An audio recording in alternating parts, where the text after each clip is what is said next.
Now let's talk about who is covered under the OSH Act.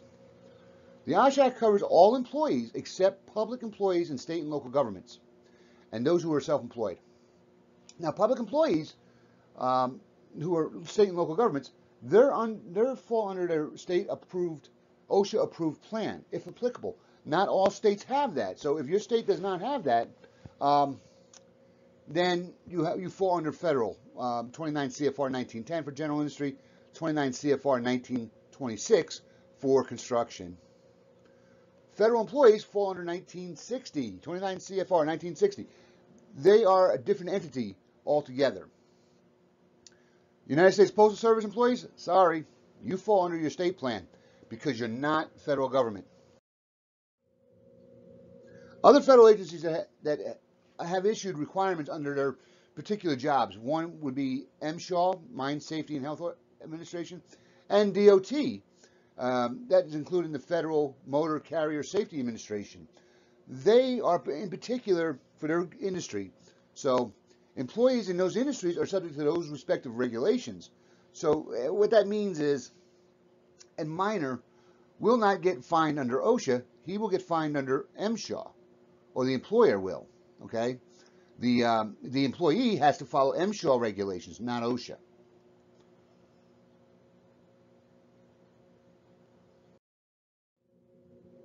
Now, additionally, there's some businesses out there, retail, service, finance, insurance, and real estate. They're classified as low risk, okay, low hazard, and they're exempt from most OSHA requirements.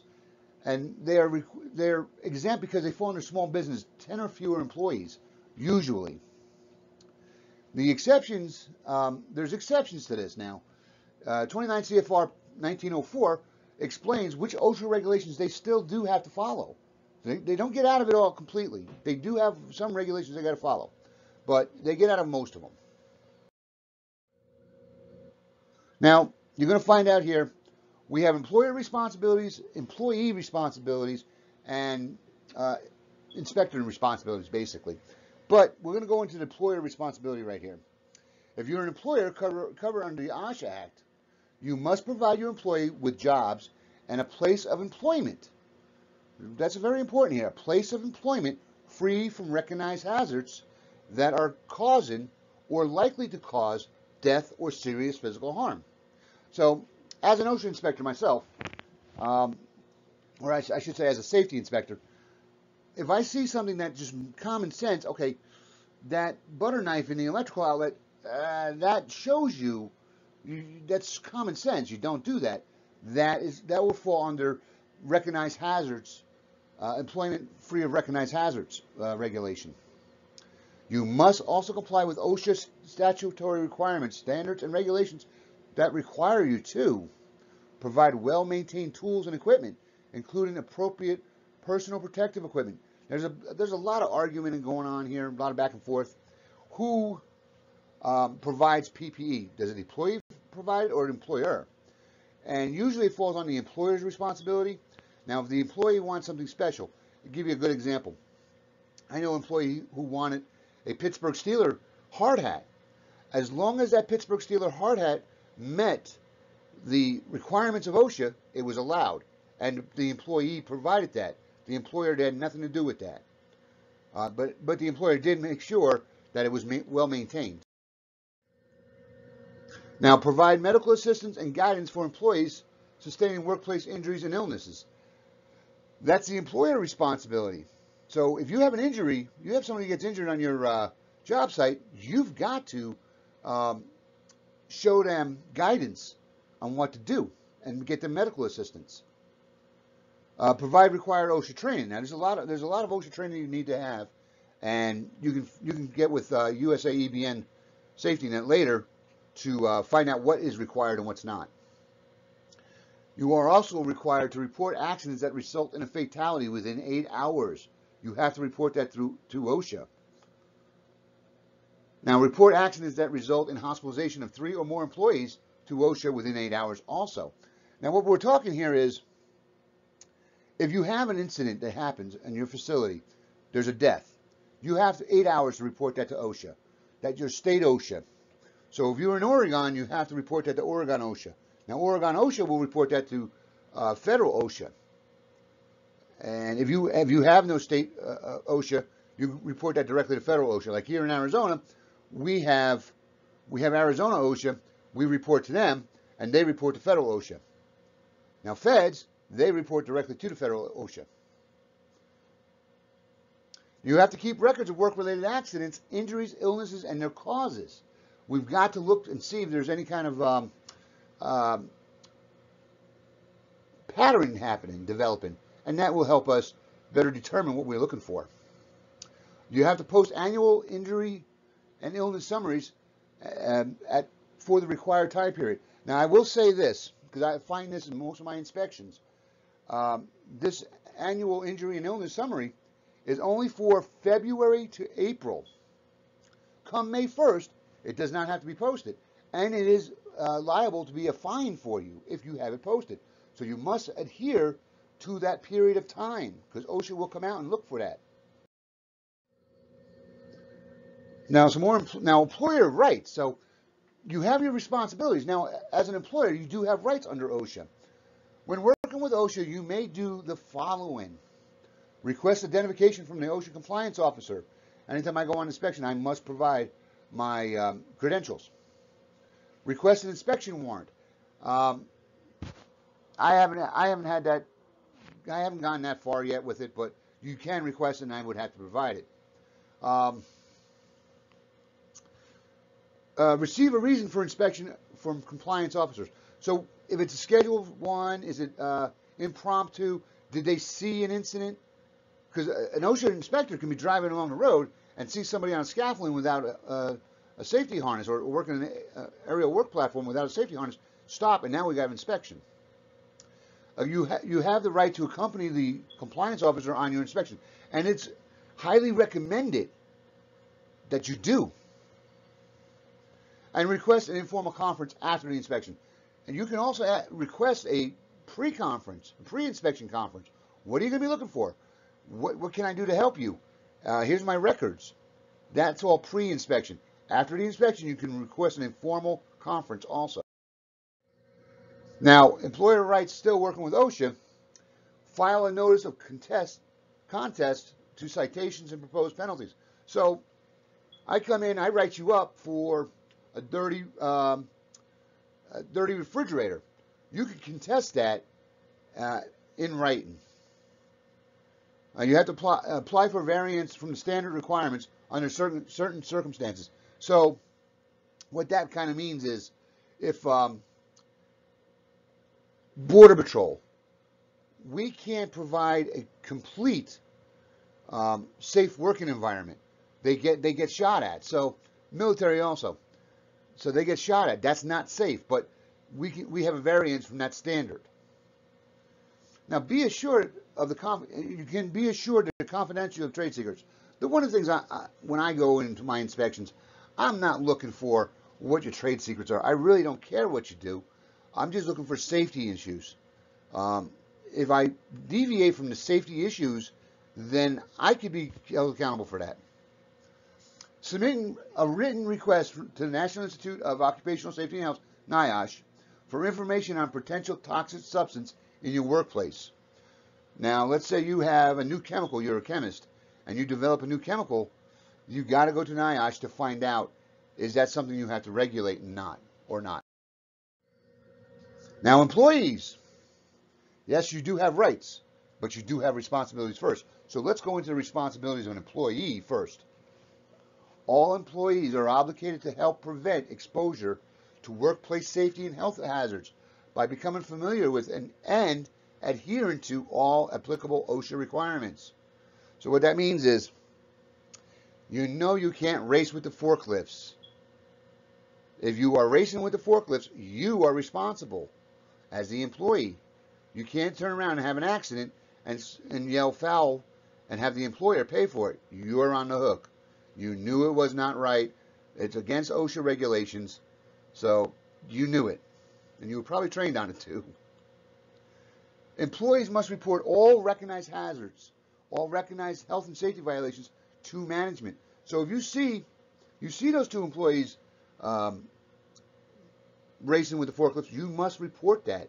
That is a requirement under OSHA regulations. Now, your employee rights. Now, here we get into a lot of rights.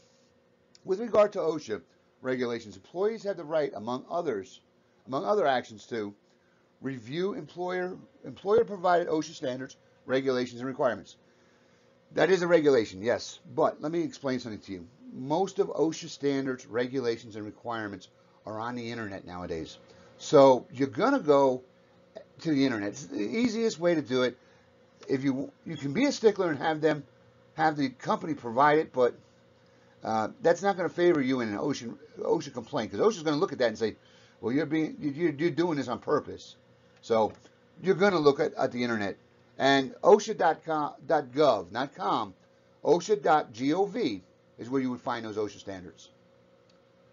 You have the right to request information from your employer on emergency procedures. They must tell you if there's a fire, where to go. Active shooter, where to go. They have to have a plan in place, and you can request information on that. Receive adequate OSHA-required safety and health training on toxic substance and emergency action plans. Ask the OSHA area director to investigate hazards, conditions, or violations of standards in the workplace. Now, let me explain this to you. This is very important. As an employee, if you see a violation and you don't feel comfortable going to your management, you can go directly to OSHA or your state OSHA and file a complaint. They are now required to investigate and to report back to you on their conclusion of their investigation. You don't need to go to management. Now, managers, employers, you have to understand that. The employee does not have to come to you. So it behooves you that you have a strong safety culture, a strong safety program, and take that in consideration. Because if OSHA is knocking on your door every other week, there's going to be problems. Now, some other employee rights you have. You have the right to have your name withheld from the employer when filing a complaint with OSHA. But let me advise you here on something, and I've seen this happen in the field before. Employee A goes in and stubs his toe on a bolt that's coming out of the ground. Now, is that a violation? Yes, it is. But he reports that to management. Management doesn't do anything about it. So he gets upset. He reports that to OSHA. And it's usually that way, because you go directly to OSHA, the first thing they're going to do is, did you give management a chance to fix it? But when you go to OSHA, the employer is already going to know who made the violation or who made the complaint.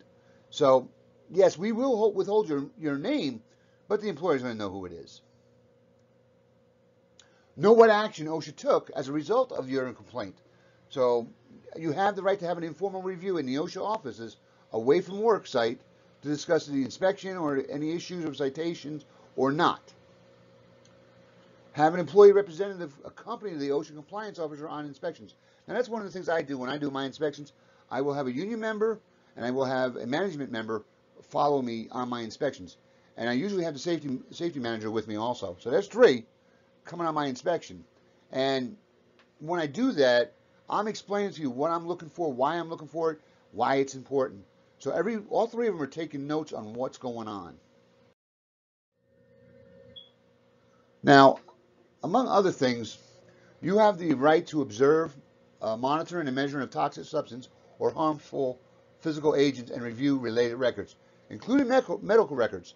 So you have this acetone in your workplace. You have the right to get that substance information, how it's measured, and what harmful physical agents are there. Now, it's also a requirement to read the SDS. You are required to read the SDS if you're going to use that chemical, and you read it before using that chemical. I've had incidents where something got splashed in someone's eyes. I come in, the first thing I ask is, did you read the SDS? They're going to say, well, yeah. Okay, good. Where is it? Now prove to me you read it. If I find out you did not read it as required, the problem is on you, not your employer. And I'm not pro-employer here, but the rules are. And because when we go to court, that's the first thing the employer is going to do. Did he read the SDS? Can you prove it? If you can't, He didn't read it.